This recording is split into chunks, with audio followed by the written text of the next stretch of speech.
సోనియా గాంధీ హెలికాప్టర్లో తిరిగి బంగారు పల్లెంలో తెలంగాణని ఆయన కాళ్ళ దగ్గర పెట్టాలి అన్నాడు. ఇది కాళ్ళ దగ్గర పెట్టాలన్న అంటే తెలంగాణ ఆయన కాళ్ళ దగ్గర ఉండాలన్న ఉద్దేశం, లేకపోతే సీన్ అయితే చెప్పిండు. అంటే ఆ సీన్ లో మీరు అర్థం చేసుకున్నారు. నేను అర్థం చేసుకున్నది ఏంటంటే, అంత పెద్ద కేంద్ర ప్రభుత్వాన్ని సోనియా గాంధీని బెండ్ చేయించి ఆయన బంగారు తెలంగాణ అనేది కాన్సెప్ట్ ఉన్నట్టున్నది ఆయన మైండ్లో అప్పటి నుంచే. అయితే ఆ బంగారు తెలంగాణ అంటున్నారు కాబట్టి బంగారు పల్లెంలో తెలంగాణ తెచ్చి కాళ్ళ కాడ పెట్టుడంటే అంత దిగి వచ్చిండ్రు ఆయన కాడికి. ఆయన మన దాంట్లో సామెత ఉంటుంది కదా, అదే అన్ని కాళ్ళ కాడ దాకా తెస్తాం అంటారు కదా, కింది దాకా అంత బెండ్ చేపిస్తాము అనేది ఆయన భావన అని నేను అనుకొని నేనేమన్నా, సార్ నాది రియలిస్టిక్ ఫిలిం, ఒక ఆర్ట్ ఫిలిం లాగా ఉంటుంది, సహజ సిద్ధంగా మన జీవన విధానాలు 1947 అప్పటి కాలం క్రమేణా మార్పు.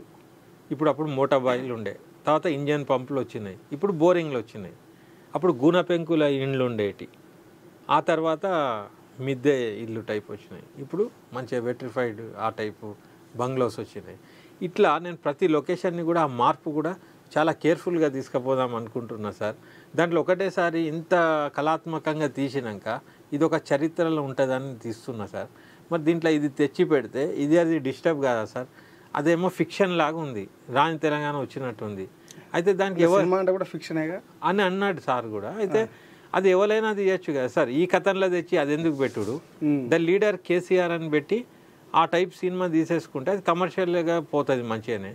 అట్లా సపరేట్ జానర్ సార్, అది ఈ జానర్ సపరేటు అని నేను కన్విన్స్ చేసే ప్రయత్నం చేసిన. అయితే ఆయన ఏమన్నాడు, రేపు ఒక దినం వదిలేసేయండి, ఎల్లుండి నుంచి రాన్రి కథ తయారు చేద్దాం అన్నాడు. అనగానే ఇక కథ అంతా మారిపోతుందని నాకు అర్థమైపోయింది. ఆ తర్వాత ఒక సీడీ కూడా ఇచ్చిన సార్కు, ఇంకెన్నాళ్ళు రికార్డ్ చేసిన. దాంట్లో మా భూమి సంధ్య ఇట్లాంటి వాళ్ళు ఫ్యూడలిస్టిక్ వ్యవస్థ మీద పాటలు ఉన్నాయి దాంట్లో. డాక్టర్ సి నారాయణ రెడ్డి రాసి అయితే ఒక సీడీ ఇచ్చి ఉండే ఆయనకు, ఆయన షెల్ఫ్లో పెట్టిండు. ఆయన ఇంట్లో తెలుసు కదా, మెట్లు ఉండే, ఇటో రూమ్ అటో రూమ్ ఉండే, ఈ రూమ్లో కూర్చున్నాం. తర్వాత లంచ్ టైం ఏదో అయింది, అందరం వెళ్ళిపోయినారు. సారు ఆ రూమ్లోకి వెళ్ళిండు, మేము మెట్లు దిగిపోయినాం. నేను మళ్ళీ ఒకటేసారి నాకు యాదకి వచ్చి ఉరుక్కుంటా పోయి ఆ షెల్ఫ్లో పెట్టిన సీడీ కూడా తీసుకొని నేను పారిపోయినా, అన్న నుంచి వెళ్ళిపోయినా. ఎందుకు వెళ్ళిపోయినాక తెలంగాణ భవన్ ముంగట ఒక ఛాయ్ కొట్టు ఉంటుంది. నన్ను తీసుకుపోయిన విద్యార్థి నాయకులు నా శ్రేయోభిలాషులు, నేను వాళ్ళకి కృతజ్ఞున్నే. అయితే వాళ్ళు నన్ను సంజాయించారు, అన్న సార్ చెప్పినట్టు వింటే నీ భవిష్యత్తు బాగుంటుంది, పూల బాట ఉంటుంది, లేదంటే ఇక నువ్వు కష్టాలు పడాలి, ముండ్ల బాట ఉంటుంది అన్నారు. అయితే నేనన్నా, పూల బాట ఉంటుంది కానీ దాంట్లో వాసన ఉండదు ఆ పూలల్లో. ఇవాళ మనం ఉన్నాం, రేపు పోతాం. రేపు ఎవడన్నా రీసెర్చ్ వాడు వచ్చి తీస్తే వీడు ఈ టైం పీరియడ్లో ఇది తీసి ఇదంతా బాగానే తీసిండు, ఇదేంది అని అనుకోడా, చరిత్రహీనున్న అయిపోతారా నాయన. దానికంటే ఒక లవ్ స్టోరీ తీసుకుందాము, ఇంకేదన్నా తీసుకుందాం. అసలు ఉద్యమం మీద సినిమానే ఎందుకు? ఈ కథ ఇట్లా ఉన్నది. మాది హుస్నాబాద్ అండి. అయితే నేను వ్యవసాయ కుటుంబంలో పుట్టిన, మా చుట్టూ మాకు గంగా జమున తైజీబ్ హైదరాబాద్ అంటారు కానీ మా ఊరే పెద్ద నిదర్శనం. హిందువులు ముస్లిం కలిసి ఉంటాం మేము. కాపోళ్ళు ఉంటారు మా ఇంటి దగ్గర, మా భూమి పక్కకు వాళ్ళ భూములు ఉంటాయి, వాళ్ళు మాయి ఉంటాయి, ఇట్లా ఉంటాం మేము, కలిసిమెలిసి ఉంటాం. అయితే మా నాయనమ్మ చెప్పిన స్టోరీలు కానీ మా డాడీ చెప్పిన 69 ఉద్యమాలు ఇవన్నీ నేను జమ చేసి కథ చేసుకున్నా. అద్భుతంగా వస్తుందని డిసైడ్ అయినా. అయితే దాంట్లో పెద్ద ఇంకొకటి లాజిక్ ఏమైందంటే, కవిత గారు నా సినిమాకి సపోర్ట్ చేసిండ్రు, ట్రైలర్ విడుదలకు వచ్చిండ్రు, సంతోషం అనిపించింది. హరీష్ గారు నా ఆఫీస్కి వచ్చి పోస్టర్ రిలీజ్ చేసిండ్రు, సంతోషమైంది. కేసీఆర్ గారు ఆడియో ఫంక్షన్కి పిలిచినా రాలేదు. ఇక ఆ తర్వాత ఆయన దానికి మద్దతు ప్రకటించడం బంద్ చేసేసిండు. అందరు కూడా బంద్ చేసి సీడీ తీసుకొని వచ్చిన తర్వాత సినిమా తీసిర్రు. మీకు కేసీఆర్ ఉద్యమ నాయకుడిగానే ఆ రోజు ఉన్నాడు కదా, బీఆర్ఎస్ అధినేత, ఆయన మీకు ఇక సహకారం చేయలే. ఈ ఇంకెన్నాళ్ళకు సహకారం చేయకుండా ఉల్టా ఏం చేసిందంటే, నా సినిమా ఏ రోజైతే రిలీజ్ అయిందో నారాయణమూర్తిది సినిమాని సెకండ్ రిలీజ్ చేయించి నా థియేటర్లలో ఆయన షోలు సొర్రగొట్టిండ్రు. దానికి ఆయన వాయిస్ ఇస్తుండు. నేనేమో తెలంగాణ ఉద్యమంలో ఒక అనాథ లెక్క కొట్టుకుంటున్నా ఆ టైంలో. ఇది నా పరిస్థితి. అయితే అప్పుడు నాకు అసలు తెలంగాణ ఉద్యమం ఇవాళ మీరు మాట్లాడేటి అన్నీ నేను అప్పుడే పసిగట్టిన. తెలంగాణ భవిష్యత్తు ఏం కాబోతుంది అనేది కూడా పసిగట్టిన. ఎందుకంటే నేనేమనుకొని వచ్చిన, ఒక తెలంగాణ బిడ్డగా నేను తెలంగాణ సినిమా తీసి సాహసం చేసి ₹1 కోటి పెట్టి ఇట్లా తీసినప్పుడు నన్ను మెచ్చుకుంటారు, నన్ను కాపాడుకుంటారు అనుకుని నేను వచ్చిన. చూసే వరకు ఇదంతా గోల్మాల్ ఉన్నది, ఏదో ఉన్నది కథ. అప్పుడు నాకు అక్కడ అరే ఇదేంటి ఏదో మిస్సింగ్ ఉంది అనే దాంట్లో నాకు అప్పుడే కంక్లూజన్కి వచ్చిన. నేను సినిమా అయినాక అసలు ఉద్యమకారులు పరిచయం అయినరు. కేశవరావు జాదవ్ లాంటి వాళ్ళు, కొండ లక్ష్మణ్ బాపూజీ లాంటి వాళ్ళు.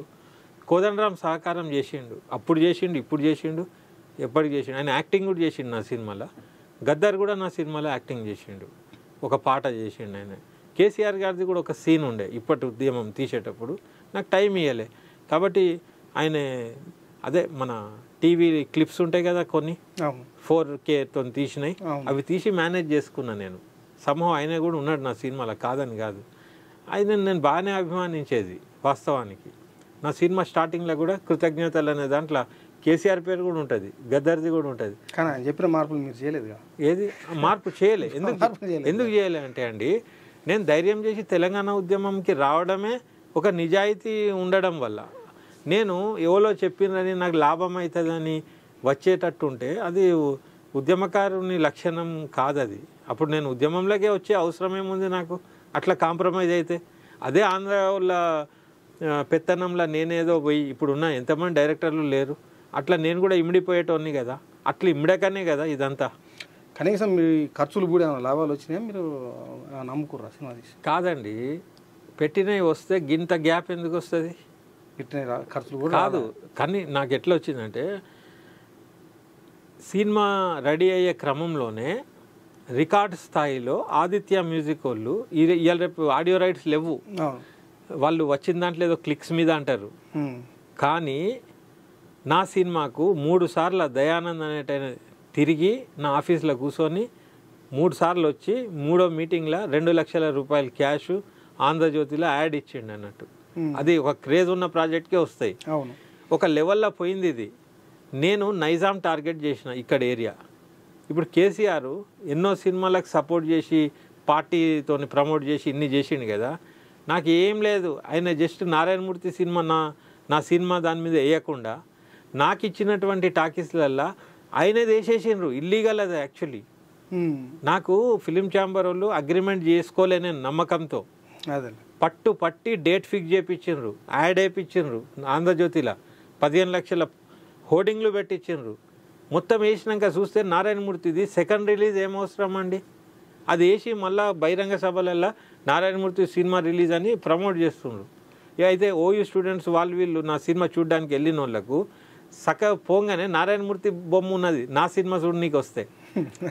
తర్వాత నెక్స్ట్ షో నాదట. నెక్స్ట్ ఇప్పుడు మీరు ఈ సినిమా చూడడానికి వచ్చిన వాళ్ళు నెక్స్ట్ షో మళ్ళీ ఎట్లా చూస్తారు? నాకు ఫోన్లో వస్తున్నాయి. నిస్సహాయ స్థితిలో ఉండే నేను. అప్పుడు ఏం చేయాల్సి వచ్చింది తెలుసా? నా సినిమా నేనే ఆపుకునే పరిస్థితికి తెచ్చిండ్రు. విన్నారా? ఆపుకున్న తర్వాత అప్పుడు నేను ఉద్యమంలో ఎక్కువ డీప్గా అయిపోయినా. ఎందుకంటే తెలంగాణ అవసరం, ఎలాంటి తెలంగాణ అవసరం అని గ్రహించిన నేను ఆ టైంలో. ఆంధ్రోళ్ళ కుట్రాలు పక్కన పెట్టండి, ఇక్కడ ఉన్నోడు ఎందుకు కాపాడుకోలే, అది నా బాధ ఉండే.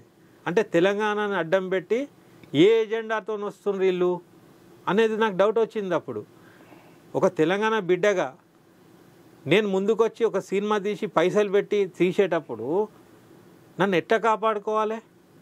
అది మాత్రం పెద్ద పొరపాటు. చరిత్రలో అది ఒక పేజ్ ఉంటుంది అన్నట్టు ఎన్నో దాంట్లో. ఇది 100% ఇది. అయినా ఉద్యమానికి నష్టం జరగద్దు, ఉద్యమం నీరు కార్చిపోవద్దు, ఎట్లుంటే ఏమైనా తర్వాత చూసుకుందామని జయశంకర్ లాంటి వాళ్ళే అన్నారు. అది మైండ్లో పెట్టుకొని మేము అట్టనే సహిస్తూ తెలంగాణ రాని ఫస్ట్ అనుకుంటున్నాం. వచ్చింది.